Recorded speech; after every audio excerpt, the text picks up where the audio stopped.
പഠിക്കാനുള്ള topic factoring ആണ്. Factoring എന്ന് വെച്ചാൽ ഒരു കടം പിരിച്ചെടുക്കൽ പ്രക്രിയയാണ് ഫാക്ടറിംഗ് ചെയ്യുന്ന ആളെ ഫാക്ടർ എന്ന് പറയുന്നു. ഫാക്ടറിംഗ് എന്ന് വെച്ചാൽ കടം പിരിച്ചെടുക്കലാണ്. ഇത് മെയിനായിട്ടും രണ്ട് മെത്തേഡിലാണ് ഫാക്ടറിംഗ് ചെയ്യുന്നത്.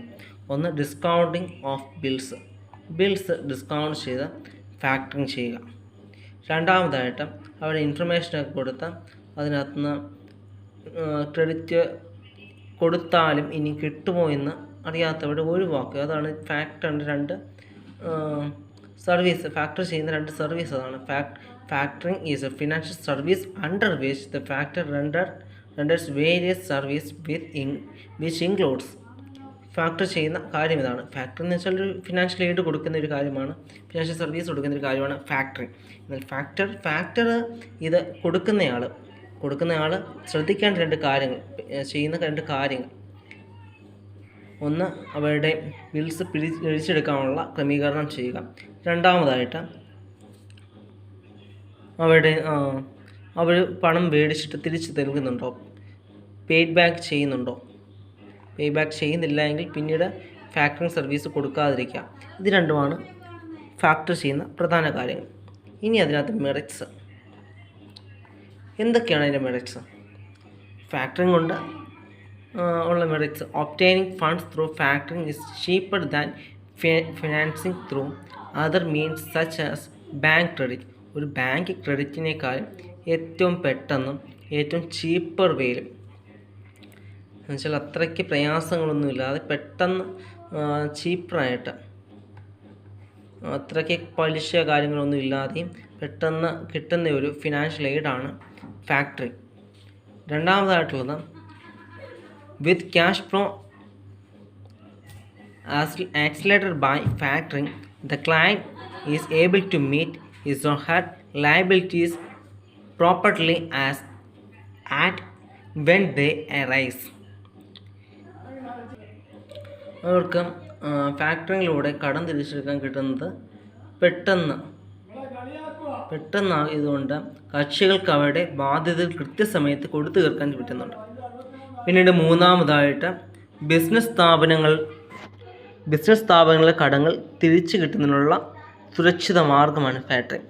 ഏറ്റവും easier way to get money, അല്ലെങ്കിൽ factoring as a source of fund is flexible and ensure a definitely pattern of cash inflow from credit sales. It provides security for a debit that a firm might otherwise be unable to obtain. മൂന്നാമതായിട്ടുള്ളത്, factoring is a source of fund is flexible and ensure a definite pattern of cash inflow from credit sales. It provides security for a debit that a firm might otherwise to unable to obtain. അതിന് factoring ആണെങ്കിൽ ഒരു സോഴ്സാണ്, fund raise ചെയ്യാനുള്ള ഒരു സോഴ്സാണ്. ഫ്ലെക്സിബിളായിട്ടും അതിനകത്ത് definite പാറ്റേണുള്ള ഒരു cash inflow, credit sales നടക്കുമ്പോൾ ഒരു ക്യാഷ് ഇൻഫ്ലോ വരാനുള്ളൊരു സോഴ്സായിട്ടും അതിനെ യൂസ് ചെയ്യുന്നത്. വെച്ചാൽ ക്രെഡിറ്റ് സെയിൽസ് നടക്കുമ്പോൾ കിട്ടാനുള്ള പണങ്ങൾ വാങ്ങുവാൻ വേണ്ടിയിട്ടും എല്ലാം ഇത് ഒരു മെറിറ്റ് സംഭവമാണ് ഫാക്ടറിംഗ് യൂസ് ചെയ്യുന്നത്. നാലാമതായിട്ട്, it does not create any charge on the asset of the firm. അതിന് പ്രത്യേകിച്ച് ചാർജുകളൊന്നും, അതിനകത്ത് ഇൻട്രസ്റ്റ് കാര്യങ്ങളൊന്നും എടുക്കുകയില്ല. അതാണ് ഫാക്ടറിങ്ങിൻ്റെ അടുത്തൊരു പോയിന്റ്. അടുത്തത്, the client can concentrate on other functional area of business as the responsibility of credit control is shouldered by the factor. Credit control factory ചെയ്യുന്നതോട് തന്നെ ഈ മുതലാളിക്ക് അല്ലെങ്കിൽ അതിൻ്റെ ക്ലയൻസിൻ്റെ കാര്യങ്ങളെക്കുറിച്ച് ബോധപ്പെടേണ്ട ആവശ്യമില്ല. ബാക്കിയുള്ള ബിസിനസ്സിൻ്റെ ഫങ്ഷണൽ ഏരിയയിൽ അതിന് കോൺസെൻട്രേറ്റ് ചെയ്യാൻ പറ്റും. അതിൻ്റെ ലിമിറ്റേഷൻസ് ആണ് അടുത്തത്. This source is expensive when the invoices are numerous and small in amount.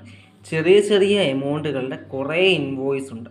അതൊക്കെ കളക്ട് ചെയ്തെടുക്കാൻ ഒത്തിരി പൈസ ചിലവാകും. ചിലപ്പം 100 രൂപയുടെ കുറേ 1000 ബില്ലുകളൊക്കെ ഭയങ്കര ചിലവുകളാണ്. ഈ 100 രൂപ മേടിച്ചെടുക്കാൻ വേണ്ടിയിട്ട് കുറച്ച് ചിലവുണ്ട്. എന്ന് വെച്ചാൽ ഇപ്പോൾ ഒരു 10,000 രൂപയുടെ 10 ബില്ല് എടുക്കാൻ പോകുന്ന ചിലവല്ല ഈ 100 രൂപയുടെ 1000 ബില്ല് എടുക്കാൻ പോകുന്ന ചിലവ്. ഇതിന് രണ്ടിനും ഒരേ ചിലവാണ് വരുന്നത്. എന്ന് വെച്ചാൽ 10,000 രൂപയുടെ ഒരു ബില്ല് എടുക്കാൻ പോകുന്ന ചിലവ് തന്നെയാണ് 100 രൂപയുടെ ഒരു ബില്ല് എടുക്കാനും പോകുന്നത്. അപ്പോൾ അതാണ്ട് ഈ 1000 ബില്ല് എടുക്കാനും 10 ബില്ല് എടുക്കാനും പോകുന്നതിൻ്റെ ചിലവ് വ്യത്യസ്തമായി വരും. എന്ന് വെച്ചാൽ ചെറിയ എമൗണ്ടുകളുള്ള കുറേ ബില്ലുകൾ വന്നാൽ, ന്യൂമറസ് ആയിട്ടുള്ള ബില്ലുകൾ വന്നാൽ അതെടുക്കാനുള്ള എക്സ്പെൻസ് കൂടുതലായിരിക്കും. വലിയ എമൗണ്ടുള്ള ബില്ലുകളാണെങ്കിൽ പിന്നെ എക്സ്പെൻസ് കുറവായിരിക്കും. അതാണ് അതിൻ്റെ വേറൊരു ലിമിറ്റേഷൻ. അടുത്തത്, the advance finance provide by the factor firm is generally available at a higher interest cost than the usual rate of interest. Advance finance ഈ ഫാക്ടർ ഫേമിന് നൽകുന്നത് സാധാരണക്കാളും interest higher interest cost than the usual rate of interest. എന്ന് വെച്ചാൽ ഇവർക്ക് നൽകുന്ന interest rate അത് കൂടുതലായിരിക്കും. അഡ്വാൻസ് ആയിട്ട് വാങ്ങുന്നതിന് മാത്രമേ ഉള്ളൂ. അഡ്വാൻസ് നമുക്കിപ്പോൾ അല്ലാതെ ഉള്ള ഫിനാൻഷ്യൽ എയ്ഡ്സോ ഫാക്ടറിൻ്റെ കാര്യങ്ങളല്ല. അഡ്വാൻസ് ഫിനാൻസ് ചെയ്യുമ്പോൾ അഡ്വാൻസ് ഫിനാൻസ് ചെയ്യുമ്പോൾ ഉള്ളതിൻ്റെ ഇൻട്രസ്റ്റ് സാധാരണക്കാളും കൂടുതലായിരിക്കും. അത് ഇതിൻ്റെ ഒരു വളരെ വലിയൊരു ഡ്രോബാക്കാണ്. അത് ഒത്തിരി പ്രശ്നങ്ങൾ നമുക്ക് ഒത്തിരി എക്സ്പെൻസിലേക്ക് വഴിതെളിക്കുന്നതാണ്. അടുത്ത മൂന്നാമത്തെ point, the factor is a third party to the customer who may not feel comfortable by dealing with him. ഇത് തേർഡ് പാർട്ടിയാണ്. എന്ന് വെച്ചാൽ ഫാക്ടർ എന്ന് വെച്ചാൽ ഒരു തേർഡ് പാർട്ടിയാണ്. ഒരു ബിസിനസ്സും ഒരു കസ്റ്റമറും തമ്മിലുള്ള ട്രാൻസാക്ഷൻ, ഇതാണ് ട്രാൻസാക്ഷൻ, ഇങ്ങനെയാണ് നടക്കേണ്ടത്. എന്നാൽ ഇതിനിടയ്ക്കൊരു തേർഡ് പാർട്ടി വരുന്നതാണ്. ഇതാണ് ഫാക്ടർ. ഈ ഫാക്ടറാണ് പിന്നീട് ഈ പണം വാങ്ങുകയും ഇവരോട് കൊടുക്കുകയൊക്കെ ചെയ്യുന്നത്. അപ്പോൾ ആ ഒരു കാര്യത്തിൽ ഈ ഫാക്ടർ എന്നുള്ളത് ഒരു തേർഡ് പാർട്ടി ആയതുകൊണ്ട് തന്നെ കസ്റ്റമേഴ്സിന് അതൊരു പ്രശ്നത്തിലേക്ക് വരുന്നില്ല. അവർക്കൊരു വേറൊരാളെ വിട്ട്, ഒരു ഗുണ്ടയെ വിട്ട് വാങ്ങുന്ന പോലെ ഫീലൊക്കെ ചെയ്യും. അതുകൊണ്ടാണ് അത് ചിലപ്പോൾ കസ്റ്റമേഴ്സിൻ്റെ ബിസിനസ്സിലേക്ക് വരാനുള്ള ഒരു ഇൻട്രസ്റ്റും കുറയും. ഇത്രയാണ് അതിനകത്തെ ഡ്രോബാക്സ്. അടുത്ത topic lease financing. Lease financing നേരത്തെ പറഞ്ഞത് വാടക ഇരിക്കുന്ന റെൻ്റൽ പ്രോപ്പർട്ടി അല്ലെങ്കിൽ ഉടമസ്ഥാവകാശം ഇത്ര നാളത്തേക്ക് നൽകുന്നതിനാണ് ലീസ് ഫിനാൻസിങ് എന്ന് സാധാരണയായിട്ട് ലീസിനെ കുറിച്ച് പറയുന്നത്. A lease is a contractual agreement where by one party, that is the owner of an asset, grant the other party the right to use the asset in return of a periodical payment. ഇത്ര വർഷത്തേക്ക് ഇത്ര യൂസിന് വേണ്ടി ഇത്ര payment advance ആയിട്ട് വാങ്ങി use ചെയ്യുന്നതിനാണ് ലീസിന് കൊടുക്കുക എന്ന് പറയുന്നത്. ഓക്കെ, അതിൻ്റെ merit, it enables the leasee to acquire the asset with a lower investment. ലീസിക്ക് അതൊരു ലോവർ ഇൻവെസ്റ്റ്മെൻറ്റിൽ അത് വാങ്ങുവാനായിട്ട്, അത് അക്വയർ ചെയ്യാനായിട്ട് പറ്റുന്നുണ്ട്. രണ്ടാമതായിട്ട്, simple documents make it easy to finance assets. അത് വളരെ കുറച്ച് ഡോക്യുമെൻറ്റ്സ് മാത്രം ആവശ്യമുള്ളൂ. ഒരു വിൽപ്പന നടത്തുന്നതിന് പോലെയോ അല്ല വലിയ ഡോക്യുമെൻറ്റ്സിൻ്റെ ആവശ്യമൊന്നുമില്ല. അത് ഈസി ആയിട്ട് ഫിനാൻസ് ട്രാൻസ്ഫർ ചെയ്യാൻ അതിന് സഹായിക്കുന്നുണ്ട്. മൂന്നാമതായിട്ട്, lessee rental paid by the lessee and deductible for computing taxable പ്രോഫിറ്റിൻ്റെ ഡിഡക്ഷൻ സമയത്ത് ഈ ലീസ് റെൻഷ്യൽസ് ലെസ്സി പേ ചെയ്ത് കുറയ്ക്കാൻ പറ്റും. അത് ഫിനാൻഷ്യൽ അക്കൗണ്ടിങ്ങിനായിട്ടോ ഇത് ബിസിനസ്സായിട്ടോ വലുതായിട്ട് പറയാനില്ല. ടാക്സിനകത്ത് പറയുന്നൊരു കാര്യമാണിത്. സെക്ഷൻ 8 ഡിഡക്ഷൻസ് അനുസരിച്ച് കുറയ്ക്കുന്ന കാര്യമാണ്. Okay, next fourth point, it provides finance without diluting the ownership or control of business. Financial aid കൊടുക്കുകയാണ്, ഇതിനകത്ത് ഓണർഷിപ്പോ അല്ലെങ്കിൽ അതിൻ്റെ കൺട്രോളോ വിട്ടുകൊടുക്കുന്നില്ല. എങ്കിൽ തന്നെയും അത് നടത്തുവാനുള്ള ഒരു അധികാരം കൊടുക്കുന്നുണ്ട്. Okay, next point, fifth point, the lease agreement does not affect the debit raising capacity of the enterprise. Debit raise ചെയ്യാനുള്ള, എന്ന് വെച്ചാൽ കടം വാങ്ങുവാനുള്ള കപ്പാസിറ്റിയെ ഒരിക്കലും ലീസ് എഗ്രിമെൻറ്റ് ബാധിക്കുന്നില്ല. ലീസ് എഗ്രിമെൻ്റ് ഉണ്ട്, അതുകൊണ്ട് ബാധിക്കുന്നില്ല. അത് വേണ്ടിയിട്ട് മെറിറ്റാണ്. Last point, the risk of obsolescence is borne by the lessor. This allows greater flexibility to the lessee to replace the asset. അത് ഒബ്സോളൻസ് സംഭവിക്കുക. The risk of obsolescence is borne by the lessor. ലീസറിനത് obsolescence സംഭവിച്ചാലുള്ള തേയ്മാനം സംഭവിക്കുന്നുള്ള ഒരു നഷ്ടം, സാധ്യത, അതിൻ്റെ ഒരു റിസ്ക്. അതുകൊണ്ട് തന്നെ ലീസിക്ക് അത് റീപ്ലേസ് ചെയ്തെടുക്കാൻ കൂടുതൽ ഫ്ലെക്സിബിൾ ആവും. This allows greater flexibility to the lessee to replace the asset. അത് മാറ്റി വേറെ എടുക്കാനുള്ളൊരു കാര്യം എന്ന് വെച്ചാൽ, അത് തേയ്മാനം സംഭവിച്ച് നഷ്ടപ്പെട്ടു പോയാൽ അത് ലെസി വേറെ മേടിച്ച് വേറെ റീപ്ലേസ് ചെയ്ത് എടുക്കേണ്ട ഒരു ഫ്ലെക്സിബിലിറ്റി, കൃത്യത, എളുപ്പം ഉണ്ടാകുന്നുണ്ട്. പിന്നെ അടുത്ത ലിമിറ്റേഷൻസ് ആണ്. Limitation, lease arrangement may impose certain restriction on the use of asset use ചെയ്യുന്ന ചില റെസ്ട്രിക്ഷൻസ്, ചില നിബന്ധനകൾ, ചില നിയന്ത്രണങ്ങൾ അത് കൊണ്ടുവരുന്നുണ്ട്. രണ്ടാമതായിട്ട്, the normal business operation may be affect in the case of lessee is not renewed. Lease renew ചെയ്തില്ല എങ്കിൽ അതിനകത്ത് നോർമലായിട്ടുള്ള അതിൻ്റെ ഓപ്പറേഷൻസ് കാര്യങ്ങൾ അതിനെ അഫക്റ്റ് ചെയ്യാനുള്ള സാധ്യതയുണ്ട്. മൂന്നാമതായിട്ട്, it may result in higher payout obligation in case of equipment is not found useful and the lessee opts for premature termination of the lease agreement. അതായത് കൂടുതൽ പൈസ കൊടുത്ത് ചെയ്യുന്നുണ്ട്, പക്ഷേ അതിനകത്ത് എക്യുപ്മെൻറ്റ്സ് അത് യൂസ്ഫുൾ അല്ല എങ്കിൽ, അത് ഉപയോഗശൂന്യമാണെങ്കിൽ അത്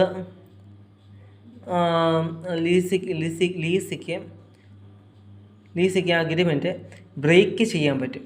അത് പ്രിമാച്ചർ ടെർമിനേഷൻ, മെച്ചർ ടെർമിനേഷൻ എന്ന് വെച്ചാൽ മെച്ചർ ആവുന്നതിന് മുമ്പുള്ള അത് ടെർമിനേറ്റ് ചെയ്യുക, അത് ഇല്ലാതാക്കാൻ പറ്റും. പിന്നെ last point, lessee never become the owner of the asset. അതാണ് ലെസ്സിക്കുള്ളൊരു ലിമിറ്റേഷനാണിത്. ലെസ്സി ഒരിക്കലും അതിൻ്റെ ഓണർ ആവത്തില്ല. ഓണർ എപ്പോഴും ലെസർ തന്നെയായിരിക്കും. Lessor is the owner and lessee is the borrower. ഒരിക്കലും ലെസ്സി അതിൻ്റെ ഓണർ ആവത്തില്ല. അടുത്തത് പഠിക്കാനുള്ളത് പബ്ലിക് ഡിപ്പോസിറ്റ്സ് ആണ് അടുത്ത topic. Public deposit, the deposit that raised by organisation directly from the public as known as public deposit. പബ്ലിക്കിൽ നിന്നും നേരിട്ട് കടം വാങ്ങുന്ന അല്ലെങ്കിൽ പണം എടുക്കുന്നതിന്, പണം അവിടെ നിന്ന് സ്വീകരിക്കുന്നതിനാണ് പബ്ലിക് ഡിപ്പോസിറ്റ് എന്ന് പറയുന്നത്.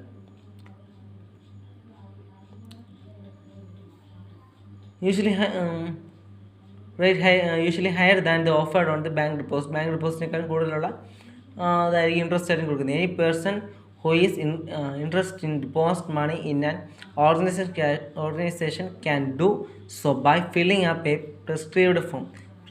നമ്മൾ നേരത്തെ പറഞ്ഞിരുന്നു. പബ്ലിക് ഡിപ്പോസിറ്റ് സ്വീകരിക്കുന്നതിൻ്റെ ചെയ്യുന്നത് പ്രോസ്പെക്ടോസ് അല്ലെങ്കിൽ അതിൻ്റെ ഒരു അക്നോളജ്മെൻറ്റ് ആണ് ഫയൽ ചെയ്യുന്നത്. അതിനകത്ത് നിന്ന് നമുക്ക് അത് ഫില്ല് ചെയ്ത് കൊടുക്കാം. The organisation return issue a deposit receipt as acknowledgement of ഡെപ്റ്റ്. ഈ ഡെപ്റ്റിന്, നേരത്തെ ഷെയർസിനാണ് നമ്മൾ ഇതെടുക്കുന്നതെങ്കിലും പ്രോസ്പെക്ടസ് എടുക്കുന്നതെങ്കിലും അതിൻ്റെ ഒരു അക്നോളജ്മെൻറ്റ്, ഡിബെഞ്ചർ ലെറ്റർ അല്ലെങ്കിൽ ബോണ്ടിൻ്റെ ലെറ്റർ അങ്ങനെയുള്ളത് കമ്പനി നൽകുകയും അവിടുന്ന് കമ്പനിയിലേക്ക് പണം ഇടുകയും കമ്പനി അതിന് നേരെ ഇൻട്രസ്റ്റ് കൊടുക്കുകയും ചെയ്യുന്നുണ്ട്.